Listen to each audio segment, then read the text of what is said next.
Mesdames, Messieurs, bonsoir. Merci de nous recevoir chez vous et bienvenue sur cette nouvelle édition d'information sur la télévision Labari. Une édition d'information que nous débutons par un reportage sur le sultanat du Katsina Maradi. Un sultanat qui a été créé depuis 665 et dirigé par le 24e sultan d'Ambaskoré, Ahmed Ali Zaki. Le reportage est signé Nafissatou Yaya. Créé en 665 par Koumayo, l'histoire du sultanat de Katsina Maradi remonte au 19e siècle. Les Katsinawa font partie des premiers empires Hausa. Les Hausa Bokoy, comme on les appelle. Le Katsina fait partie intégrante de ces Hausa Bokoy-là. Et sa date de création, comme je vous l'ai dit, elle est en 665. Le territoire s'étendait jusqu'à la zone de Maradi actuelle. L'histoire du Katsina Maradi, c'est aussi la guerre avec les Peuls en 1806. Il y a eu l'arrivée de la dynastie Peul de Diko en 1806-1807. Donc il y a eu une guerre et nous avons été obligés de replier vers l'actuel Niger, Maradi. Bon, avant d'arriver à Maradi, on est passé par Daura, de Daura, Lankasawa est parti à Zender où il a fait 10 ans avant de revenir à Maradi s'installer. Et ça aussi, il avait conditionné son retour par la décapitation de Mani Acha, qui était le représentant de l'émir Diko au niveau de Maradi. Et quand ce fut fait, les gens ont tranché la tête, ils lui ont amené à Zender et puis il est revenu, il est rentré en 1820. Le sultanat du Katsina Maradi, c'est aussi plusieurs cantons et groupements où vivent plusieurs ethnies du Niger. Le sultanat est composé de 14 cantons et 2 groupements. Ça s'étend de ici, Serkinyama, vous allez jusqu'à Ourafan. Donc il y a Ourafan, il y a Tessawa, il y a Orgom, il y a Kanambakache, il y a Agé, il y a ici Serkinyama, il y a Safo, il y a Jiratawa, il y a Madarouf même, il y a Gabi. Et les groupements Peul, il y a groupement Peul de Inyaloa au niveau de Issa. Le royaume du Katsina, même dans l'Antiquité, était un royaume composé d'agriculteurs et de commerçants. Et nous avons des immigrations de populations qui viennent de partout. Vous trouvez les Katsinawa, vous trouvez les Gobrawa, vous trouvez les Peuls, vous trouvez des Touaregs, il y a aussi des Beriberi. Donc, en tout cas, c'est une multitude d'ethnies qui sont venues maintenant pour constituer une population maintenant qui aujourd'hui est tellement brassée que personne ne peut totalement différencier qui est qui. Elles ont des origines diverses. De sa création à nos jours, le sultanat du Katsina Maradi, dont l'hospitalité est légendaire, a connu 24 sultans, au rang desquels l'actuel chef, Ambaskoré Ahmed Ali Zaki.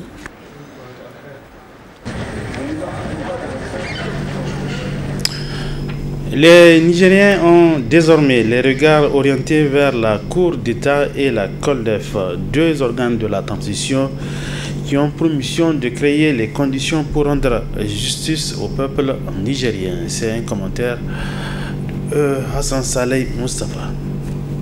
La Cour d'État et la Commission de lutte contre la délinquance économique, financière et fiscale COLDEF, deux institutions de la transition nigérienne, des institutions auxquelles les Nigériens ont fixé les yeux au regard des dossiers divers, des affaires rocambolesques qui ont caractérisé la gestion des autorités de la 7e République, renversée le 26 juillet 2023. Cette cérémonie de prestation de serment marque ainsi le renvoi des membres de ces institutions à leurs fonctions respectives.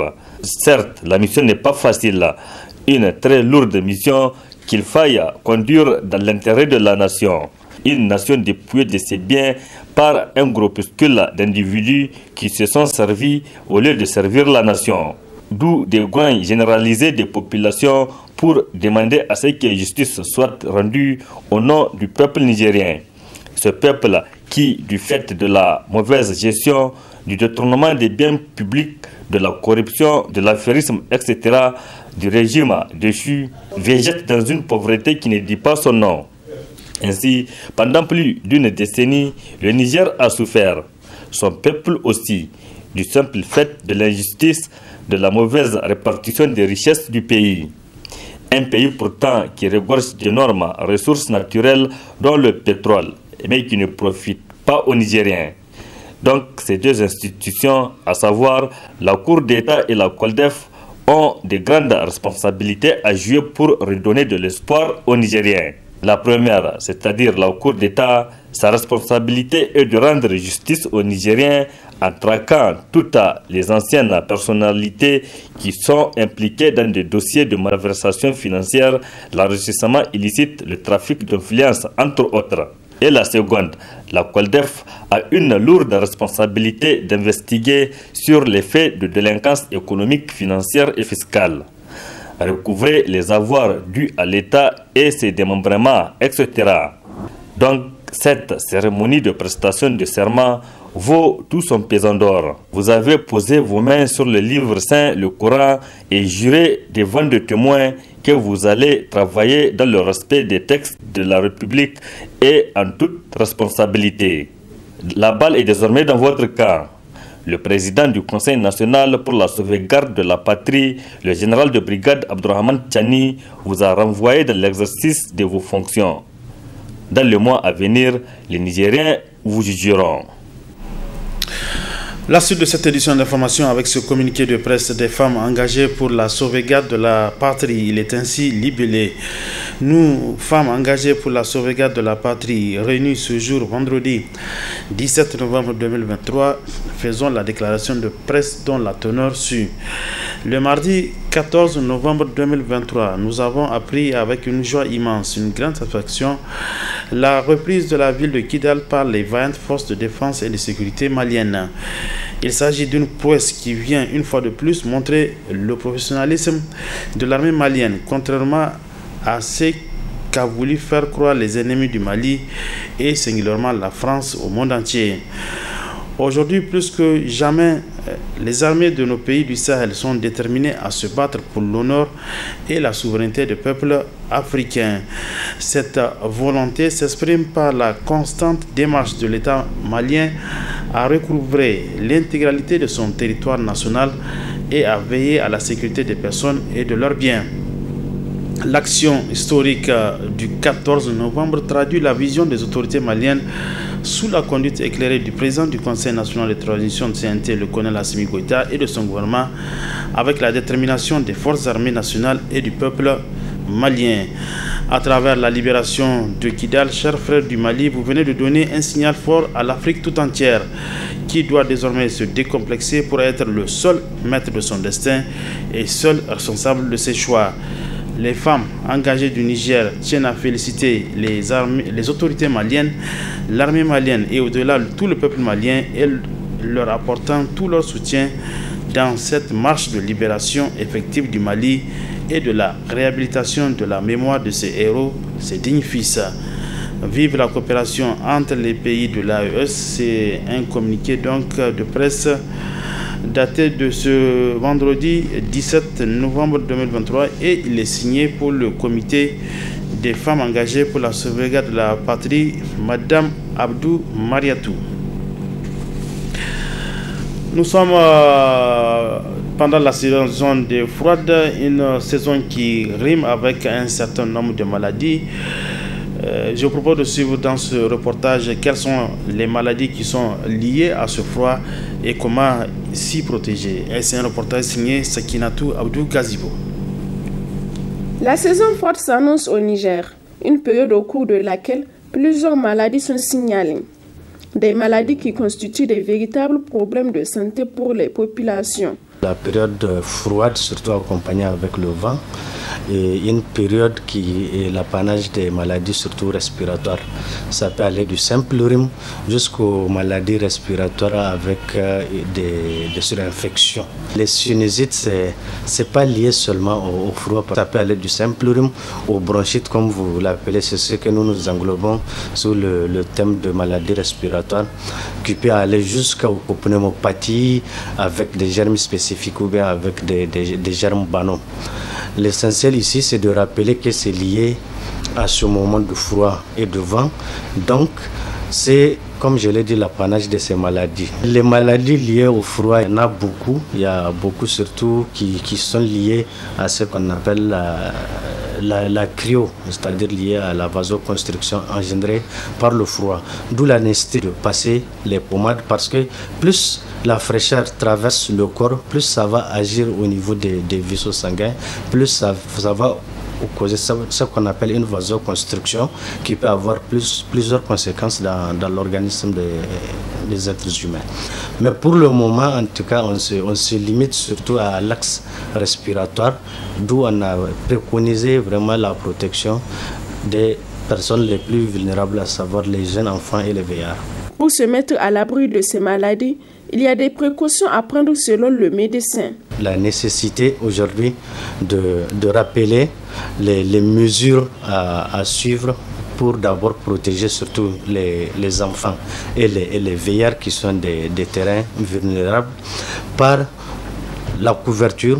Surtout ici, maintenant en période scolaire, on sait qu'on prépare les enfants. Donc vraiment, après la préparation, il faut les protéger. Il faut les protéger en mettant de la pommade. Il faut les protéger en mettant des vêtements et des cagoules pour ne pas permettre à ce que la fraîcheur et ce vent ait d'impact sur leur appareil respiratoire. En cas de sensation de signes, il faut que les gens se dirigent le plus tôt possible vers les centres de santé afin de ne pas donner l'occasion à la maladie de se développer. Parce que plus on part tôt, plus la prise en charge sera simple. Et pour nous les médecins, et pour les parents aussi qui vont agir sur leur poche. Parce que vous savez, une fois que tu rentres dans un centre de santé, il y a beaucoup de choses que tu dois payer. Donc, avant que ça ne se complique, vraiment le coût sera moindre que les gens vont rester à la maison jusqu'à ce que la maladie s'aggrave. En ce temps, vous l'amenez dans les centres de santé.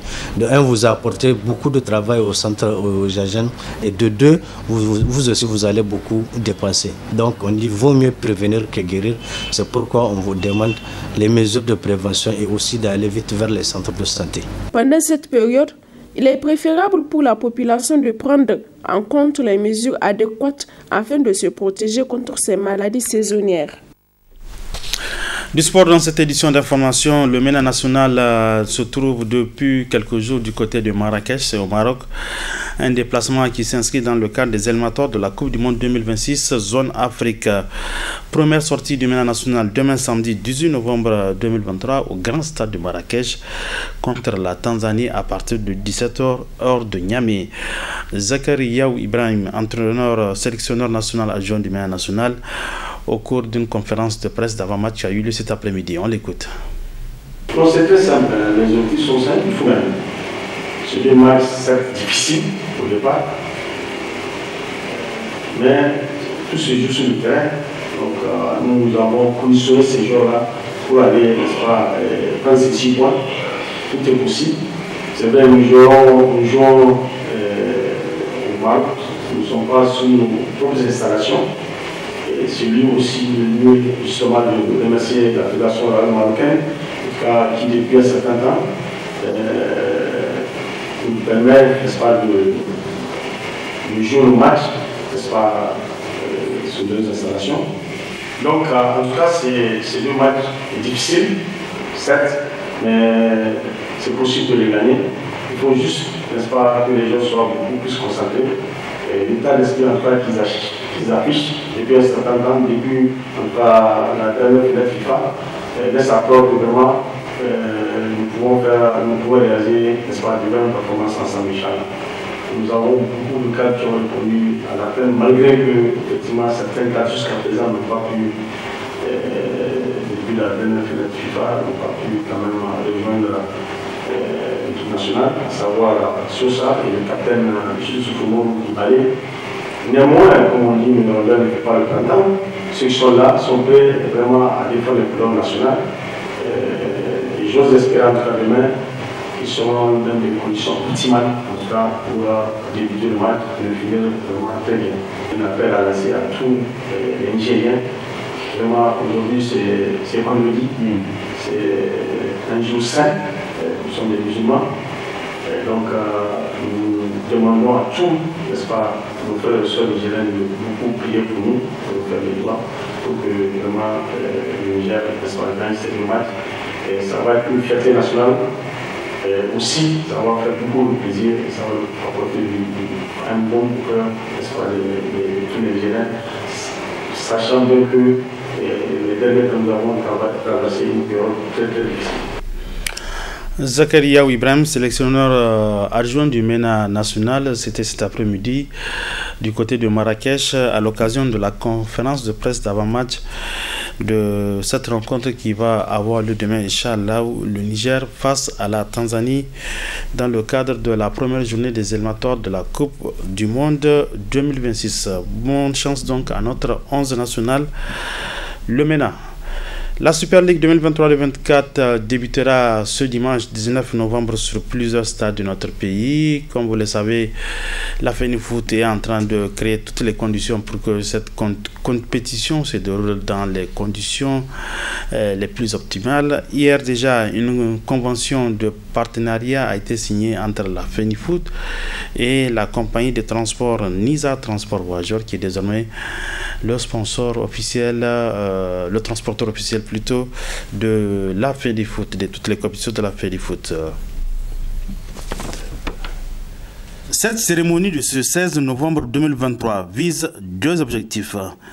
Officialiser la signature de convention de partenariat entre la FENIFOOT et Nizar Transport Voyageurs d'une part, et annoncer le lancement ce week-end de la Super League de football d'autre part.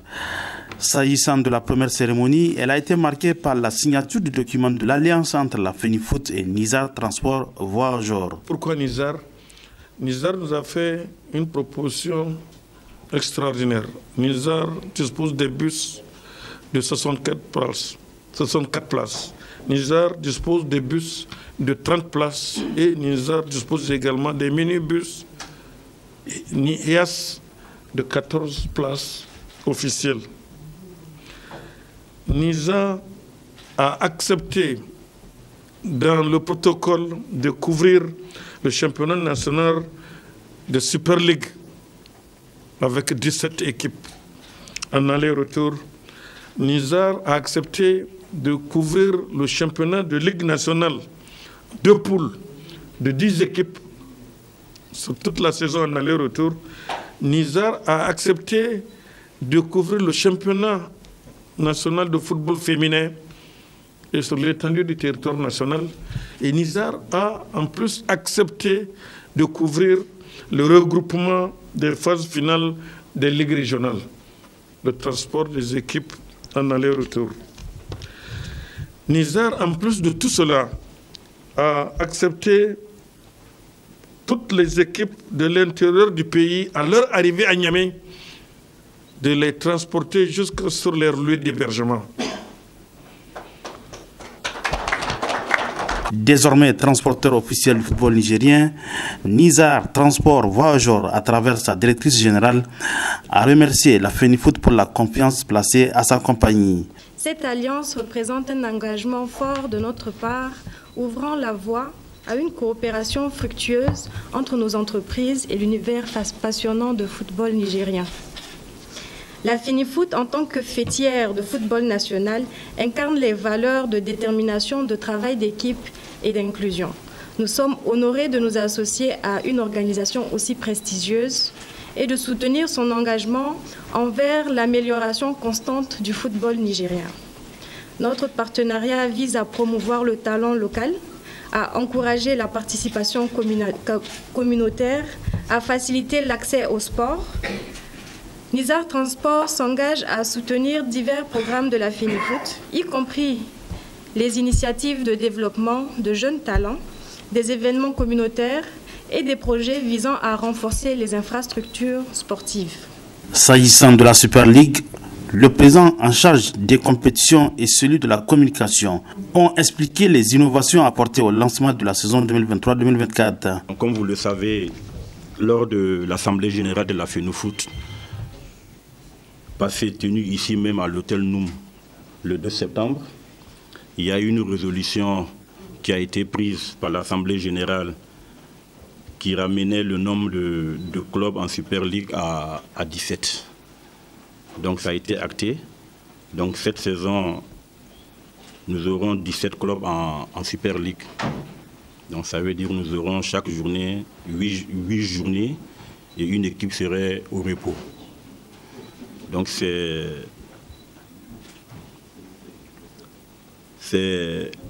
une nouveauté, parce que les gens se posent des questions à 17 clubs, comment est-ce que le calendrier va être établi. Donc finalement, nous sommes arrivés à établir un calendrier où nous aurons 8 journées, 8 matchs par journée et une équipe au repos, ainsi de suite. La Super Ligue de football débutera ce week-end sur plusieurs stades du pays. 17 écuries seront au départ pour la succession de l'AS Garde nationale. Je vous donne le programme de la première journée de la Super League 2023-2024. Déjà, le dimanche 19 novembre à Arlit, il y aura 2 oppositions. À Kokana, AS Douane, Urana contre Sahel Sporting Club de Niamey. À Zender, c'est l'opposition Espoir AS Police qui sera à l'affiche. À Maradi, le Jean Gorzo local accueillera l'AS Nigelec. À Tawa, la cité de l'Ader, c'est la JS Tawa qui accueillera les Rouges et Blancs de l'EFC. Dosso, c'est Tagour FC qui va accueillir le Zmunta Athletic Club de Niamey. À Niamey, c'est le grand choc qui sera au menu de cette première journée. C'est le choc AS Garde national champion sortant qui accueillera l'AS Fan. Eux, le lundi, Inch'Allah, l'AS Renaissance qui accueillera le Liberté FC. L'USGN est donc au repos pour cette première journée de la Super League qui débutera Inch'Allah ce dimanche sur plusieurs stades de notre pays. Et c'est avec cette brève de football que prend fin cette édition de formation. Mesdames et messieurs, merci à vous de l'avoir suivi. Bon week-end à tous, bonsoir.